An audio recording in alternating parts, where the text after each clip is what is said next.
Hey everybody, my name is Nate Winters. I'm the Director of Sales and Certified Sommelier here at Troon Vineyard and Farm, and I'm Nate Wall, the winemaker. And Michael Wagner, assistant winemaker. And we're here today to talk to you about a special wine. This is our Amphora Grenache. This is a 2024 vintage wine. And I say special wine because this is the first time that we have made this wine. I'll let them talk about everything. I'm just very inspired by this wine, and it's kind of enamoring, but yet fresh.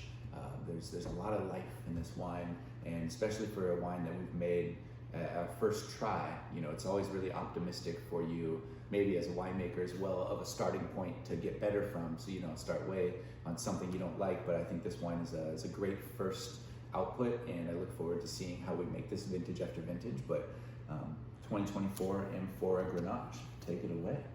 Yeah, so we've been making Grenache for several years. Specifically, it's largely been used as a blending component, as it often is. A lot of people are familiar with GSM, Grenache, Syrah, Mourvedre, and we've been putting our Grenache into several blends over the years, but we had not made a standalone Grenache, and we decided the best way to highlight all that Grenache is was to use the Amphora. So Grenache is interesting. Grenache is kind of like the yang to Syrah's yin. That is why they're so commonly put together. But so like, whereas Syrah is kind of like dark and brooding, like Grenache is like big and open and effusive, and that's why the combination of them works so well. But I think that's also what makes this wine so fun, is that putting Grenache into Amphora just really gives you that purity of fruit, and kind of helps like with the texture of Grenache. Grenache is an interesting grape because it's a very thin-skinned grape. The color is much lighter than you'd expect for a grape that breaks bud early. It has a long ripening window, and so it's like one of the first things to break bud on the vineyard, and it's one of the last things that we pick. So it's got this very long kind of ripening cycle, but then the wine looks much lighter, but in texture and flavor and color, it doesn't come across that way. So it's a pretty interesting wine in that way. Yeah, so I think this project is really special because we use Amphora, as we're touching on. We had 5 during this vintage designated for these wines, all slightly different. We had a little bit of pole cluster in there too.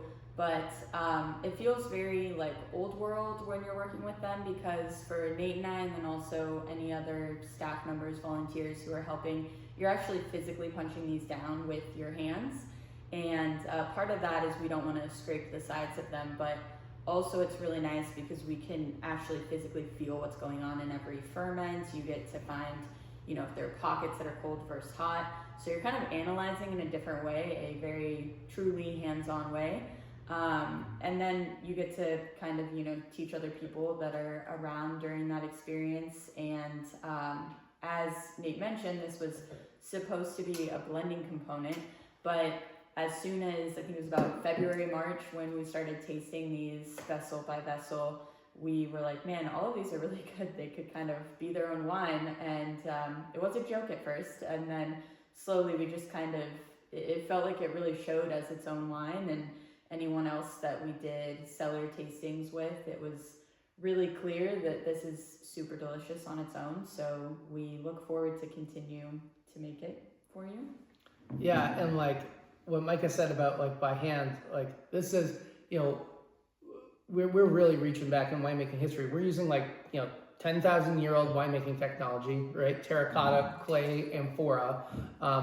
These are all loaded by hand. Like you can't automate any of this. So each Amphora is literally like scooped or bucketed by hand to fill them up with grapes to ferment. Like the punch downs are literally punch downs, like by hand during the fermentation process. The romantic side of winemaking really comes out. Yeah, this is probably what people envision. We take a moment every day to have that. Yeah. Yep, and yeah, even we unload them by hand, so they go in by hand, they go out by hand, like everything's done by hand in these like ancient vessels, right?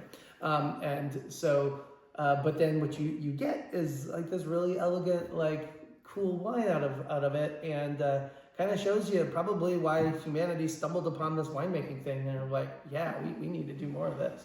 But Grenache is a really good match for our property as well. I talked about the Grenache Syrah connection. Mourvedre, another grape we have planted here, also does really well. All of these grapes kind of coexist in harmony, both out in the vineyard, can be used together, but can also obviously really shine on their own. And I think this is a really good example of what Grenache from the Applegate Valley is like. Especially without any oak aging, right? This was 100% in clay. So you're all of the textures, all of the flavors, all of the spice, everything you're getting, that's just Grenache. It's not coming from anything else. So this is a really kind of pure look at what Grenache is. Yeah, that's what I was going to say is, you were really just focusing the lens on the grape here. You're not tasting anything from the barrel. And I really like that aspect, especially on the vineyard that we have recently replanted, and you're trying to learn what this fruit is trying to tell you. These neutral vessels like concrete and amphora do a really good job at keeping the purity of fruit at the forefront and giving you, if you use stems or skins that have a little bit more of this than that, it all kind of comes through. And most Grenache that people think of outside of America, they think of southern France, and the Grenache from down there in like Gigondas and Baccarat can be quite fatiguing and quite heavy and intense. And I love the fact that we're getting to see Grenache in a different light here. It's a lighter red color, it's elegant, it's powerful but soft, and it has a lot of life in it, like I said before. And I think that's to the versatility of this wine, to the craft of what a winemaker and assistant winemaker do here. This is a wine that I think shows, again, a lot of potential and optimism from the first time we've made it. As these Grenache vines get older, you'll see this wine evolve and refine, but I think for what this is, you should definitely want to get your hands on a bottle of this just for a keepsake, a nice time capsule. We all are gonna, I think we've done that with a few of our wines. The first one that we've made, you always put it away to come back and visit that. And if you're following along in our journey of Troon, this is definitely a wine that you want to get your hands on and hold for a nice little occasion.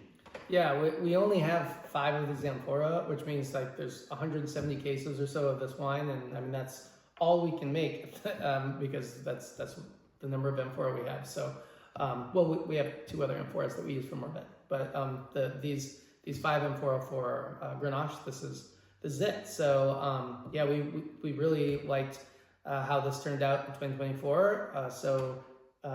Sneak peek at 2025, we have Amphora full of Grenache right now. So it should be something that we continue on with. It's just such a pretty look at what the potential of Grenache is in the Applegate Valley. Yeah, and just deconstructing, if you learn this wine, you can kind of see how Grenache does in our blends, or learn, what part of that Druid's Red blend is you're tasting that is associated with Grenache versus Syrah. It's a unique opportunity. I love this wine. With that being said, this wine is released right now in both tasting rooms. You could find this in California as well. It's slowly making its way around, but there's not much of it. We look forward to maybe seeing you in the tasting room. If you do come by, get one of these bottles or say hello, flag one of us down. If you have any extra questions, we'd love to have you support this wine and everything else that we have coming in the future. We're all excited for it. And thank you. Have a good rest of your day.